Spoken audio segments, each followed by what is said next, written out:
Welcome to the deep dive. Today, we're digging into the latest numbers from Hathway Cable and Datacom Ltd. Yeah, the Q1 FY26 results. Exactly. And this isn't just about spreadsheets, you know? It feels like it's about a company sort of caught in this digital shift, dealing with a huge legal issue, while also trying to figure out its future path. Absolutely. It's a classic case study really playing out right now in the Indian market. So, can they actually handle India's changing internet scene? Or is this company kind of stuck wrestling with its legacy? That's what we want to unpack today. Cut through the jargon, get to the core insights. Right. We've got their official unaudited financials for the quarter ending June 30, 2025, and some questions to guide us. And it's a good company to focus on. Hathway, I mean, they're a significant player, even if their role is evolving in India's cable and broadband space. Right. And reports like these, they're not just dry numbers, are they? They're snapshots. They give you real clues about a company's health,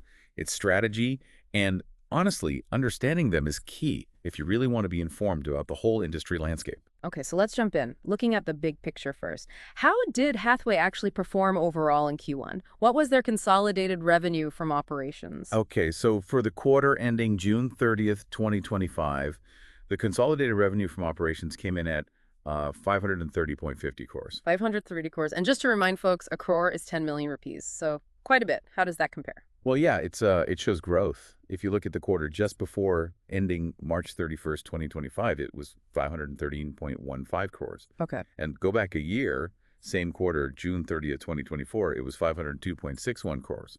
So you see this steady upward trend in revenue, which, on the surface, looks pretty good. But consistent increase. Okay, but revenue is one thing, profitability is another, especially with, all the shifts happening, like OTT platforms gaining ground. So what about the bottom line? How did the net profit and earnings per share look for this quarter? Right, and this is where it gets maybe a bit more nuanced.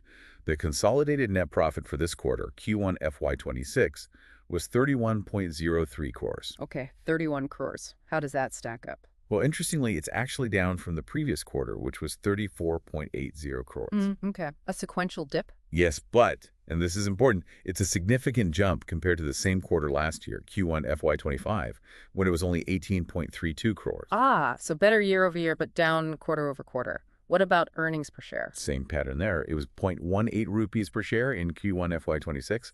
That's down from 0.20 rupees in the prior quarter, but up quite a bit from 0.10 rupees in Q1 last year. Interesting. So revenue is climbing steadily, but profit took a hit compared to the last quarter. That does raise a question, doesn't it? It absolutely does. Why would profit dip sequentially if revenue's still growing? What's going on under the hood? Yeah, exactly. You have to dig deeper than just the top line and bottom line. So I guess we need to break down the different parts of their business. Look at the segments. How did broadband, cable TV, and their securities dealing perform individually? That's precisely where the story gets clearer, or perhaps more complex, depending on how you look at it. Let's start with the biggest chunk, revenue-wise. The cable television business. Okay. That segment brought in 361.83 crores in revenue in Q1 FY26, largest piece of the pie. Right. Makes sense historically. But, and this is the key part, it reported a segment result loss of 12.95 crores. Operationally, it was in the red. Wow. Okay. Despite generating the most revenue. Exactly. And then you factor in some other things, joint ventures, associates, and an exceptional item. Basically, if they had to write down the value of some investments, an impairment charge of mere 0.454. When you add all that up, the total loss from the cable TV segment was actually 17.59 crores for the quarter. So the biggest revenue generator is actually dragging down the overall profit quite significantly. That's what the numbers suggest. It's like, an old, established part of the business that's maybe facing some serious headwinds. Okay, what about the broadband side then? Right, broadband. Now, its standalone revenue was lower, 147.27 crores. And its segment result, just looking at its own operations, was also a small loss, 0.75 crores. Also a loss, okay. But, and here's the really interesting twist, you have to add in the share of profit from its associate company. That contributed 3.04 crores. Ah. So when you add that in, the broadband business actually flips to a profit of 2.29 crores for the quarter overall. Okay, so its own operations are slightly loss-making, but thanks to its associate partnership, it ends up contributing positively to the bottom line. Precisely. It clearly shows the difference between the, let's say, internal operational efficiency and the overall strategic value or contribution to the group. It's performing better overall despite the lower standalone revenue thanks to that associate income. That's a fascinating contrast. What about the third segment, dealing in securities? That one's simpler. It contributed 21.40 crores in revenue, and the segment result was also 21.4 crores. So straight profit there. Seems like it. A distinct, profitable operation, sort of separate from the main connectivity businesses. Okay, let me see if I've got this straight. Cable TV generates loads of revenue but loses a fair bit of money operationally. Broadband. Less revenue on its own, slight operational loss, but turns a profit overall because of an associate's contribution. And securities. Smaller, but clearly profitable. That's a good summary. It really does sound like a company pulled in two different directions, doesn't it? I like Legacy business dragging things down, while the growth area needs help from partners to be profitable. What does that signal strategically? Where should they be focusing? That's the million-dollar question, or maybe the multi-crore question here. It highlights that tension perfectly. But before we fully dive into the strategy implications, there's usually a section in these reports, the notes, right, where companies disclose significant risks or liabilities, anything major pop up there, any red flags? Ah, yes. And there is a very significant one here. It's crucial, really. Hathway mentions they've received show cause come demand notices, SCNs, from the Department of Telecommunications, the DOT. Okay. Demanding what? Demanding license fees.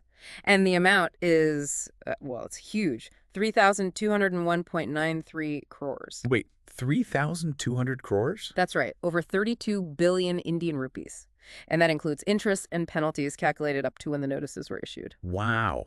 That's an astronomical figure for a company of this size. What does that even mean? Yeah. How are they possibly addressing a claim like that? That could be existential. It's definitely significant. Hathway states they are actively contesting these demands. They mentioned they've got legal opinions supporting their case, and they feel they have strong grounds to defend themselves. So they're fighting it. They are. And because they're confident in their defense, they haven't made any provision for this amount in these financial results, meaning it's not accounted for as a potential loss on their balance sheet right now. But it's still hanging over them. Absolutely. It's vital to understand that while they're confident, if their defense isn't successful, a liability of this magnitude would have a massive impact on the company's financials. It's definitely the biggest single risk factor visible in this report, something everyone watching Hathway needs to keep a very close eye on. It's like this giant potential storm cloud on the horizon. Yeah, no kidding. A 3,200 crore storm cloud. Wow.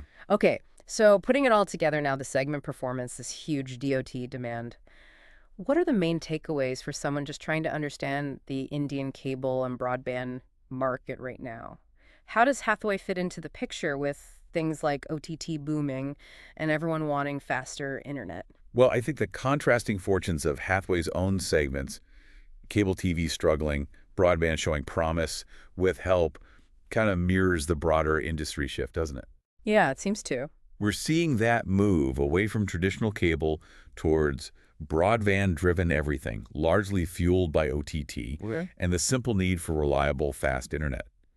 The fact that Hathway's broadband segment, even with its associate Boost, is profitable overall, while cable TV is losing money despite higher revenue, really highlights where the future growth likely is, or needs to be. Right. And for investors, or anyone assessing the company, sure, the operating numbers matter.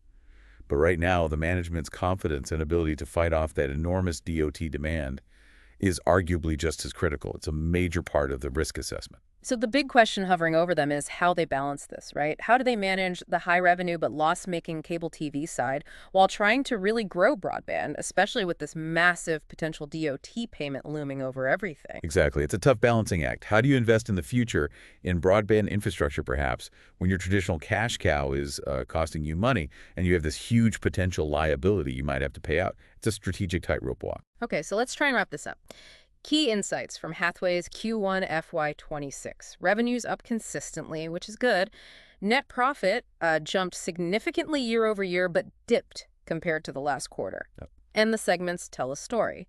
Cable TV is the big revenue source, but operationally loss-making, while broadband, thanks to its associate, shows underlying profitability and potential. That's the core operational picture. And then there's the elephant in the room, that massive contested DOT demand for over 3,200 crores, casting a really long shadow. Couldn't ignore that one. It's huge. Definitely not. Definitely not. So maybe the thought to leave folks with is this.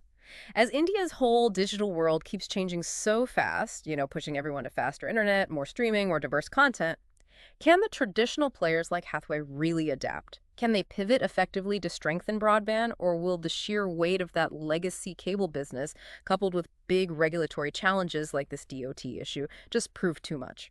What really strikes you about where Hathway stands in this shifting landscape?